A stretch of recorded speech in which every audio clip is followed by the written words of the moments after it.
Bulletin का बाकायदा आगाज करेंगे। अहम खबर आपको देंगे। नैब कानून में तरमीम बहाल कर दी गई हैं। सुप्रीम कोर्ट ने मुत्तफ़िक़ा तौर पर इंट्रा कोर्ट अपीलें मंजूर कर ली हैं। नैब तरमीम के खिलाफ बानी पीटीआई के हक में फैसला मुस्तरद कर दिया गया है और फैसले में लिखा गया है कि बानी पीटीआई साबित ना कर सके कि नैब तरमीम गैर आईनी है। बहुत सी तरमीम के मामार बानी पीटीआई थे। उन्होंने नेक नियति से दरख्वास्त दायर नहीं की। नैब कानून का असल मकसद सियासी इंतकाम या सियासी इंजीनियरिंग था। नैब कानून परवेज मुशर्रफ ने जबरदस्ती इख्तिदार में आने के 34 दिन बाद बनाया। मुशर्रफ ने आईनी और जमहूरी ऑर्डर बाहर फेंका और अपने लिए कानून साजी की। वफाकी हुकूमत और दीगर की इंट्रा कोर्ट अपीलें मंजूर। चीफ जस्टिस पाकिस्तान काजी फाइज ईसा की सरबराही में 5 रुकनी बेंच ने 5-0 से नैब तरामीम बहाल कर दी। सुप्रीम कोर्ट ने तफसीली फैसला भी जारी कर दिया। फैसले में कहा गया है कि सुप्रीम कोर्ट को कानून साजी को हर मुमकिन सूरत में बरकरार रखना चाहिए। अदालत और जजेस पार्लियामान के लिए गेट कीपर का किरदार अदा नहीं कर सकते। अदलिया और मुकन्नना को एक दूसरे की दायरे कार में मुदाखलत पर निहायत एहतियात करनी चाहिए। तफसीली फैसले में कहा गया कि बहुत सी तरमीम के मेमार बानी पीटीआई खुद थे। उन्होंने नेक नियति से दरख्वास्त दायर नहीं की। बानी पीटीआई और वकील ख्वाजा हारिस तरमीम बुनियादी हुकूक से मुतसादिम होने पर मुतमईन ना कर सके। फैसले में कहा गया कि पार्लियामेंट आइन से मुनाफी कानून बनाए तो अदालत का कलदम करने का इख्तियार है। नैब कानून परवेज मुशर्रफ ने जबरदस्ती इख्तिदार में आने के 34 रोज बाद बनाया। 3 रुकनी बेंच के अक्सरियती जजेस ने तरमीम को आइन के तनाजुर में जायजा नहीं लिया। जस्टिस अतर मिनल्ला ने इजाफी नोट में लिखा कि चीफ जस्टिस के फैसले से इत्तफाक करता हूँ। हुकूमती अपीलें प्रैक्टिस एंड प्रोसीजर कानून के तहत काबिल समात नहीं, इसलिए मुस्तरद की जाती हैं। मुतासरा फ्रीकैन की इंट्रा कोर्ट अपीलें मंजूर की जाती हैं। जस्टिस हसन अजहर रिजवी ने इजाफी नोट में फैसले से इत्तफाक लेकिन वजूहात से इख्तलाफ किया। नैब तरमीम पीडीएम के दौरे हुकूमत में मंजूर की गई थी, जिन्हें साबिक चीफ जस्टिस उमर अता बंदयाल की सरबराही में 3 रुकनी बेंच ने कलदम करार दी। हुकूमत को NRO 2 मुबारक हो। बानी पीटीआई का नैब तरमीम से मुतालिक फैसले पर रद्द-ए-अमल। जेल में सहाफ़ियों से गैर रस्मी गुफ्तगू करते हुए बोले कि सुप्रीम कोर्ट के नैब तरमीम के फैसले से तोशाखाना 2 का केस तो वैसे ही ख़त्म हो गया। मुझे तो इस फैसले पर खुशी मनानी चाहिए।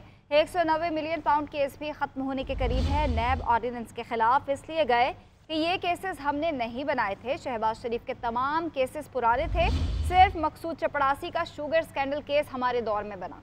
अवामी नुमाइंदे कानून पास करके अपने करप्शन केस खत्म कर रहे हैं। नैब तरमीम के जरिए वाइट कॉलर क्राइम पकड़ना नामुमकिन बना दिया गया। चोरी के रास्ते खोल दिए गए। उन्होंने मजीद कहा कि ISPR का बयान आया है कि वो गैर जानिबदार और गैर सियासी हैं। ये मुल्क के लिए अच्छी बात है। जनरल फैज़ जनरल बाजवा की इजाज़त से मिलने आता था। मुझे जनरल फैज़ से डराया जा रहा है। जनरल बाजवा के बगैर फैज़ का ट्रायल बदनीयती है। और नैब तरमीम बहाल होने के बाद तोशाखाना 2 केस नैब के दायरे इख्तियार से बाहर हो गया है। अब बानी पीटीआई के खिलाफ तोशाखाना केस नहीं चल सकता। चेयरमैन पीटीआई बैरिस्टर गौहर का कहना है कि 190 मिलियन पाउंड रेफरेंस भी अब मेरिट पर खत्म हो जाना चाहिए।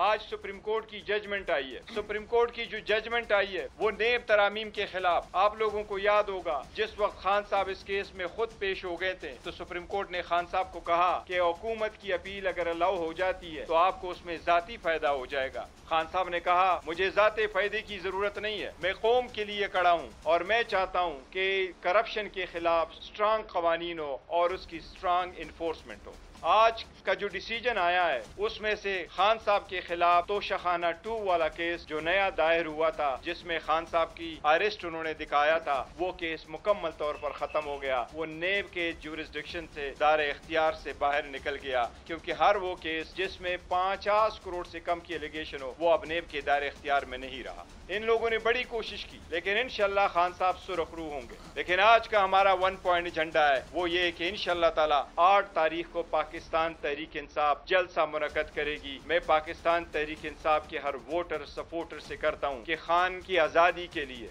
आप लोगों ने इसमें जोक तरजोक शिरकत करना है। बानी पीटीआई और अहलिया के खिलाफ तोशाखाना नए रेफरेंस पर समात। नैब हुकाम ने मौक़िफ़ इख्तियार किया कि सुप्रीम कोर्ट से फैसला आ चुका है। देखना है कि अदालत का दायरा इख्तियार बनता है या नहीं। अदालत ने जमानत बाद गिरफ्तारी पर समात पीर के लिए मुलतवी कर दी। बानी पीटीआई का नैब के तफ्तीशी ऑफिसर से मुकालमा। अपनी निशिस्त से उठकर तफ्तीशी के पास गए, उंगली का इशारा किया, कहा तुमने जो केसेस बनाए हैं तुम्हारी वजह से मेरी बीवी जेल में है। जब बाहर निकलूंगा तो तुम्हें और चेयरमैन नैब को नहीं छोड़ूंगा। रिहा होते ही तुम दोनों को मैं अदालत लेकर जाऊंगा।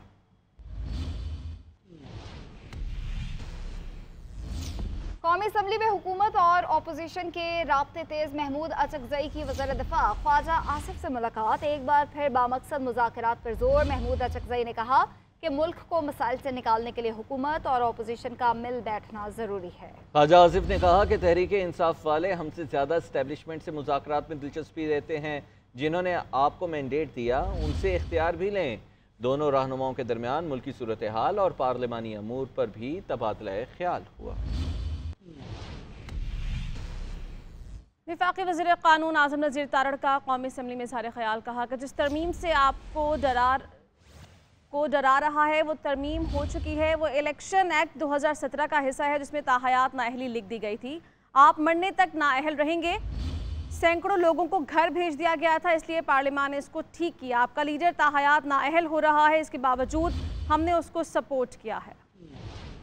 अगर मेंबरान इस तरह के बिल्स लेके आते हैं जो पब्लिक गुड के लिए हैं, जिनमें कुछ रैशनल है कि आपने एक इजाज़त लेनी है, इजाज़त पहले भी लेना पड़ती है, उसको स्ट्रक्चर कर दिया गया, जगह मुतय्यन करने का कहा गया है कि खुदा के लिए शहर को आज़ाद करे और वो time to time federal government उसको करेगी। जो अमेंडमेंट से आपको डर आ रहा है वो अमेंडमेंट हो चुकी हुई है। That is already part of the election act 2017, जिसमें ताहयात नाअहली लिख दी गई थी कि आप मरने तक नाअहल रहेंगे और सैकड़ों लोगों को घर भेज दिया गया था। वो इस पार्लियामान ने अल्लाह के फजल से ठीक की। आप हमेशा कहते होते हैं कि व्हील घूमता है, आपका जो लीडर है वो ताहयात डिस्क्वालीफाई हो रहा है, उसके बावजूद हमने उसे सपोर्ट किया। आप कत्ल के इल्जाम में सजा झेल के आए, सजा पूरी करने के 5 साल के बाद आप क्वालिफाई करते हो इलेक्शन लड़ने के लिए, लेकिन एक फतवा आ गया कि अगर आप सादिक और अमीन नहीं तो ताहयात घर में बैठेंगे, आप फलां नहीं है तो आप ताहयात बैठेंगे। उसको ख़त्म किया था। वो एक ड्रैकोनियन फैसला था। कई हमारे दोस्त होंगे जो अब इस्तीफा इलेक्ट होके आए हैं उसकी वजह से। खुदारा हर चीज़ में मैलाफाइडी ना ढूंढा करे।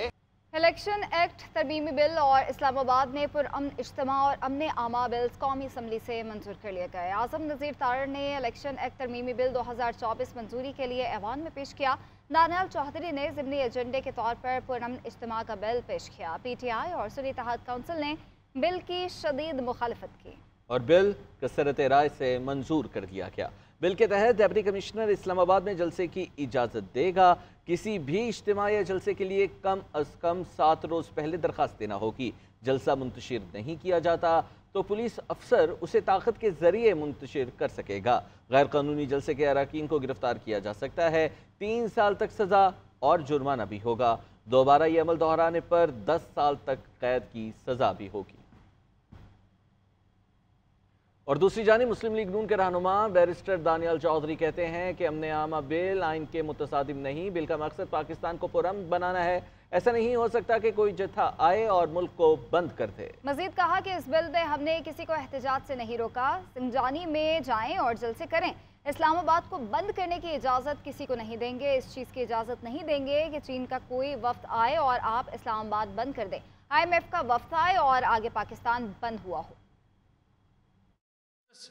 कम्युनिटी से रिलेटेड बंदे पाकिस्तान आए, किसी चीज़ का पार्ट बनना था। वो जिस दिन पहुंचे तो उनको होटल में बताया गया कि अगले 12 घंटे के लिए आप बाहर नहीं निकल सकते क्योंकि कंटेनर्स लगाए जा रहे हैं। उन्होंने फ्लाइट करवाई, कराची गए और कराची से वापस जिस मुल्क से आए थे वहां चले गए। तो मुझे बताएं कि वो बिजनेसमैन जिनको हम ये एटमॉस्फेयर देंगे कि पूरा मुल्क सील कर इस्लामाबाद कैपिटल जहां उन्होंने इन्वेस्टमेंट करनी है जिसके लिए आ रहे हैं, तो वो देख के क्या उनको लगेगा कि पाकिस्तान तैयार है कारोबार के लिए? क्या पाकिस्तान तैयार है टेक ऑफ के लिए? क्या पाकिस्तान में इन्वेस्टमेंट कर सकते हैं? जो अपने होटल से बाहर नहीं निकल सकते, जो इस्लामाबाद के डी चौक से बाहर नहीं निकल सकते, क्या हम उनको ये पैगाम दे सकते हैं कि आप you are ready to invest in Pakistan? Break के बाद आपको बताएं, तहरीक इंसाफ को रावलपिंडी में जलसे की इजाजत मिलने के बाद तैयारियां जारी हैं। मुकामी रहनुमाओं की जानिब से जलसागाह का दौरा किया गया। मजीद अहवाल बताएंगे उस्मान भट्ट। जी उस्मान, बताइएगा। तहरीके इंसाफ को जो है वो 8 सितंबर को जलसा करने की इजाज़त दे दी गई है। इंतज़ामिया की जानिब से मशरूत NOC जारी किया गया है जिसमें 40 से ज़ायद शराइत हैं। चंद हम आपको बताते चलें कि पाकिस्तान तहरीके इंसाफ को जो है वो पाबंद होना होगा कि किसी भी रियासत मुखालिफ नारे के से जो है वो इज्तनाब किया जाएगा। उसके साथ जो आम शहरी हैं उनके हकूक़ का ख़ास ख्याल रखा जाएगा। सड़क को ब्लॉक जो है वो नहीं किया जाएगा। और इसके साथ साथ जो पाकिस्तान तहरीके इंसाफ का जो ये जलसा होने जा रहा है इसकी अंदरूनी सिक्योरिटी जो है वो पाकिस्तान तहरीके इंसाफ की जिम्मेदारी होगी और मुकर्रर वक्त पर यह जलसा शुरू किया जाएगा और जो वक्त बताया गया है उसी पर ही ख़त्म किया जाएगा। जलसे की इजाज़त है, किसी भी किस्म के धरने की इजाज़त नहीं है। इंतज़ामिया की जानिब से ये कहा गया है। और इसके साथ साथ आपको बताते चले कि अभी जलसा गाह में जो है साउंड सिस्टम जो है वो लगाया जा रहा है। तैयारियां जो शुरू कर दी गई हैं। यहाँ पर DJ भी मौजूद है, वो लाइट्स का इंतजाम जो है वो कर रहे हैं और उसके साथ साथ साउंड सिस्टम का इंतजाम जो है वो कर रहे हैं। और रोड मैप भी जो है उसका प्लान भी जो है वो जारी कर दिया गया है और उसी मखसूस प्लान को फॉलो करते हुए कारकुनान और क़यादत जो है जलसा गाह में पहुंच सकेगी। बसूरते दीगर जो दूसरे रास्ते हैं उनको कंटेनर्स की मदद से बंद किया जा रहा है। जो मुकर्रर वक्त है उसी पर ही शुरू किया जाएगा इंतजामिया की जानिब से, जो पाकिस्तान तहरीके इंसाफ की इंतजामिया है, और मुकर्रर वक्त पर ही ख़त्म किया जाएगा। जी। और यौम दिफा पर पाक बहरिया में 2 नए बहरी जंगी जहाज़ों की बैक वक्त बाकायदा शमूलियत की पुरवकार तकरीब हुई। सदर आसिफ अली जरदारी ने कहा कि मजबूत नेवी समंदरी सरहदों की हिफाजत की जमानत है। पाक बहरिया की दिफाई सलाहियतों में इजाफा, बहरी बेड़े में 2 जदीद जंगी जहाज शामिल। यौम दिफा के मौके पर पाक बहरिया में 2 नए बहरी जंगी जहाजों PNS बाबर और PNS हुनैन की बैक वक्त बाकायदा शमूलियत की पुरवकार तकरीब हुई जिसमें तुर्किया के नायब सदर और वजीर दिफा ने भी शिरकत की। पाक बहरिया की फ्लीट में शामिल PNS बाबर तुर्किया में जबकि PNS हुनैन रोमानिया में तैयार किया गया। बहरी जहाज जदीद तरीन हरबी कुव्वत और टेक्नोलॉजी के हामिल है। तकरीब से खिताब करते हुए सदर मुमलिकत आसिफ अली जरदारी का कहना था कि दोनों जहाज मैरीटाइम चैलेंजेस से निमटने में अहम किरदार अदा करेंगे। मुसल्लह अफवाज किसी भी जारी हद से निमटने के लिए हमावक्त तैयार हैं। These ships will boost the capability of Pakistan Navy to defend our maritime boundaries. Pakistan Navy is playing an important role in the regional security by being part of a multinational maritime collision. पाक बहरिया के सरबराह admiral Naveed Ashraf ने खिताब करते हुए कहा कि दोनों जहाज स्टेट ऑफ द आर्ट हैं। मुलजिम क्लास मंसूबा तुर्किया और हॉलैंड से ताउन के नए दौर का आगाज है। वज़ीर आला पंजाब मरीम नवाज का कहना है कि धरती पर जान निछावर करने वाले बहादुर सपूतों को कौम सलाम पेश करती है। वज़ीर आला पंजाब ने यादगार शोहदा पर हाजिरी दी और फूल चढ़ाए।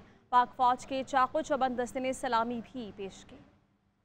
यौम दिफा के मौके पर वज़ीर आला पंजाब मरीम नवाज ने लाहौर कैंट में यादगार शोहदा पर हाजिरी दी, फूल चढ़ाए और फातिहा ख्वानी की। मरीम नवाज ने अपने पैगाम में कहा कि 6 सितंबर को हमारे जवानों ने अपनी कुर्बानियों से साबित किया कि जंगें हथियारों से नहीं बल्कि ईमान और यकीन से जीती जाती हैं। आज पाकिस्तान एक एटमी ताकत है और हमारी फौज पहले से भी ज्यादा पुरएतमाद है। शोहदा हमारे लिए जानों का नजराना पेश करते हैं। उनकी इज्जत की हिफाजत, उनकी कुर्बानी का एहतराम हम सब की इज्तिमाई जिम्मेदारी है।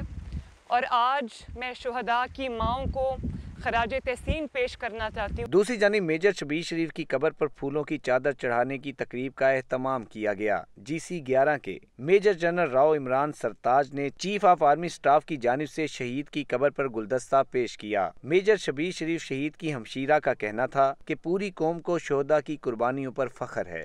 ये कमिटमेंट जो शोहदा देते हैं अपनी जान पे खेल कर देते हैं और ये कभी भी रायगा नहीं जानी चाहिए। कब्र पर फूलों की चादर चढ़ाने के बाद पाक फौज के दस्ते, शहर और फौजी अफसरान की जानिब से फातिहा ख्वानी भी की गई।